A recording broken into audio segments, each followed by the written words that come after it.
I am the Tofu Golem. Please enjoy the video. You begin by confirming correct tire pressures because the system detects pressure, not punctures. Once done, turn the ignition to ACC, do not start the engine, so the electronics are active. Make sure all doors are closed to prevent system interruptions. Locate the TPMS reset button under the dash or open the vehicle settings menu on the center display. These are the two common entry points. Pressing or selecting the reset starts the relearn sequence, which tells the car to sample each sensor. Next, initiate the relearn so the system records each sensor's ID.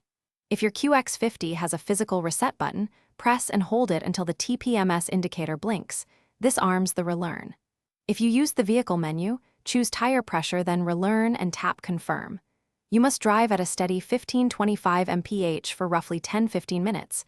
Motion wakes all sensors and lets the ECU map their signals. During this time, avoid stop-and-go driving, so the system can capture stable reading. To finish, confirm the TPMS warning lamp extinguishes. That verifies the relearn succeeded. Once the light is off, recheck each tire PSI and tighten valve caps to prevent leaks and false alerts. If the lamp remains lit, make a second attempt. Park, turn off the car, restart to ACC, then repeat relearn and drive longer.